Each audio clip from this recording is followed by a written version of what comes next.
So I'm just walking around the garden today showing you guys what I'm doing. This is my lettuce and spinach.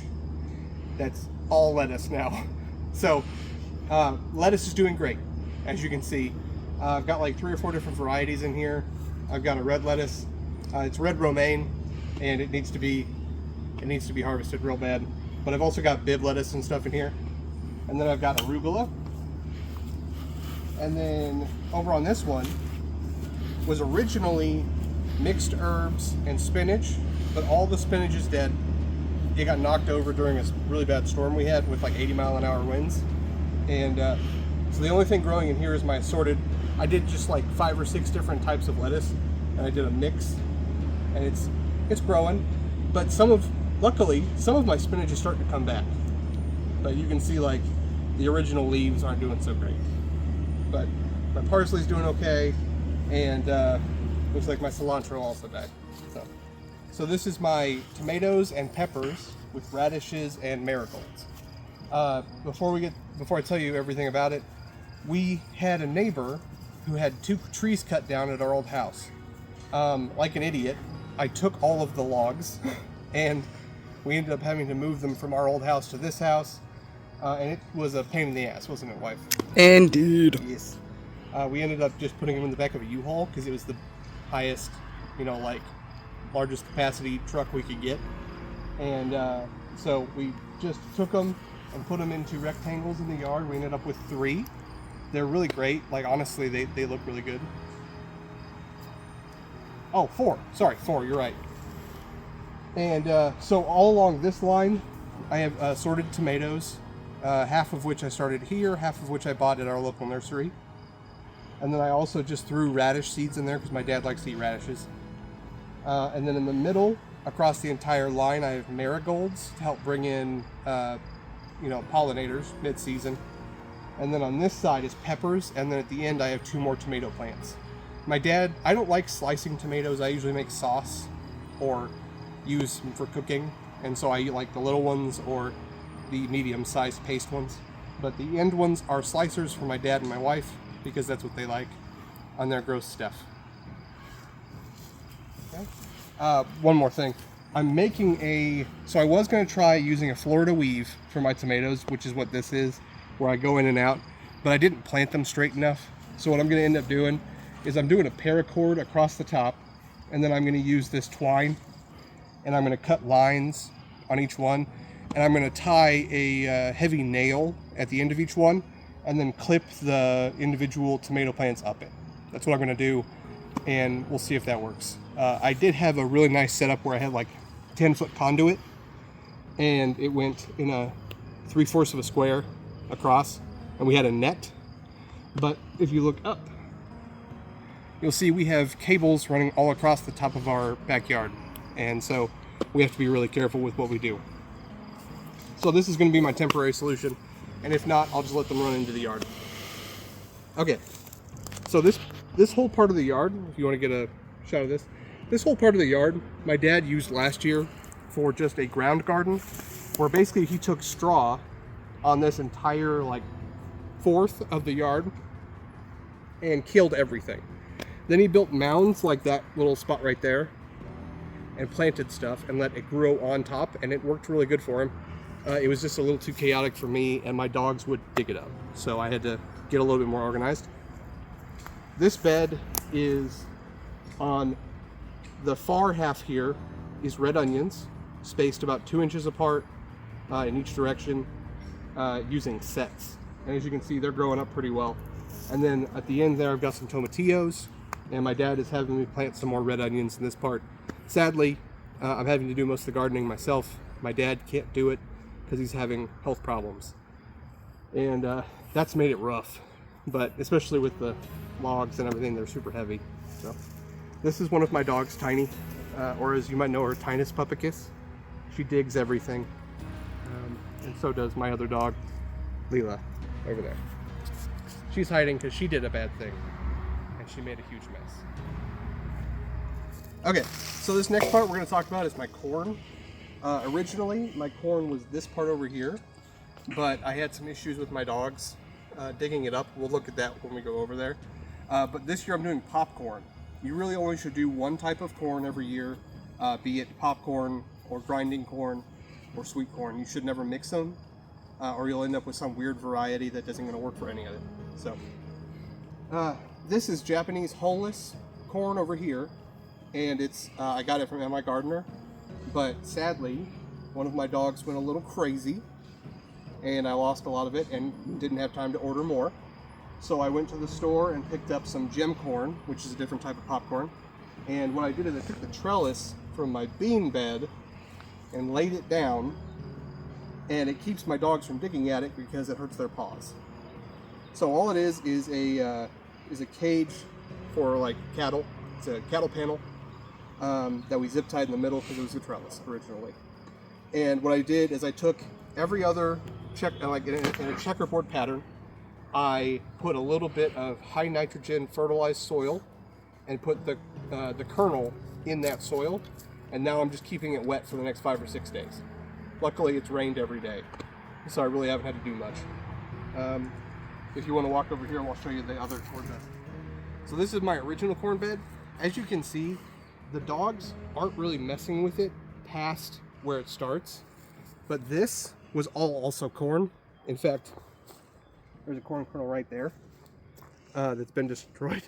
So this was corn also. It's not corn anymore. There's nothing here. But we have some coming up. I got like this and this, but not all of it. Not a lot of it actually. Layla, get off. And I've also got this creeping ground cover that is taking over a lot of my area.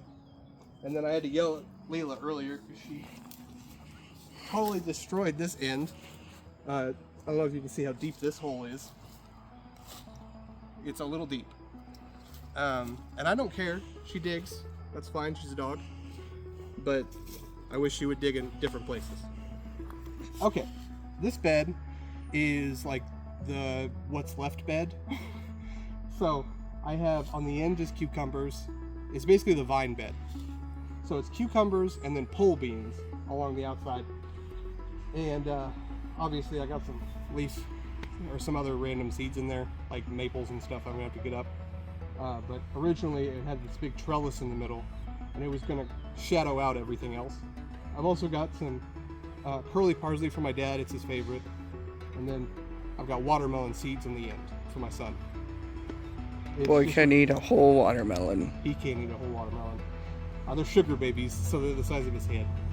He likes them. So this is just another one of those log beds. We filled it with garden soil on all of these. That's on my channel, I believe, somewhere. I'll link to that. But they're real simple, and obviously they're gonna last a while because these logs aren't going anywhere anytime soon. Okay, so the newest part of the garden is these two beds that I got from Epic Gardening. They are the large size, and they are pretty cool. I got them 2 for the price of 1 because of the sale they were having for what was it, Memorial Day. And they are awesome. It's the same brand that I use whenever I use. They're Birdie's beds. It's the same brand I've had for a while for my lettuce and stuff. They are Alu zinc and last a long time. These actually have like a thing in the middle to hold it from keeping it from bulging out, which is nice. What I'm doing on these is this is going to be more beans, and it's going to be squash and maybe some watermelons. What I'm going to do is I'm going to build, or try to build, a trellis in the middle, like a tunnel, and I'm going to grow beans over the top of it. That's my goal. Don't know if it's going to happen. They have 20 foot, it's either 12 or 20 foot cattle panels at our local farm store, and I'm going to use that to create it. But all I'm doing right now is I'm taking straw on the bottom third. This is 1 bale of straw between the 2 of them, and then the leftover cedar that I had. I was going to use it for mulch, but it's too big of pieces. You know, it's fairly good size. So instead, what I'm going to do is I'm just going to use it as bed filler because it was like $5 a bag, so it's not a big deal. I can't move now. You're fine, babe. Go ahead and move. I'm basically using these to get rid of all the extra mulch and dirt and bagged soil that I have left over from our move. They're going to be my catch-all because I'm not growing anything that's entirely too terrible. Lila, bring me the ball.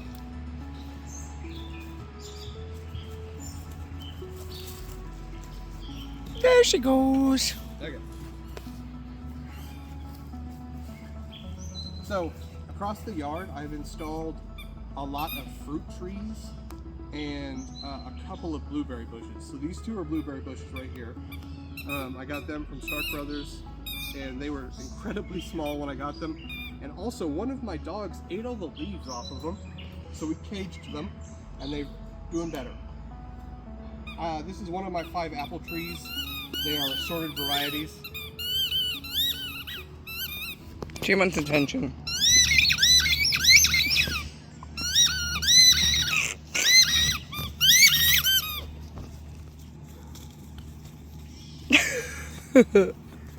And so we've got lots of fruit going on in the garden.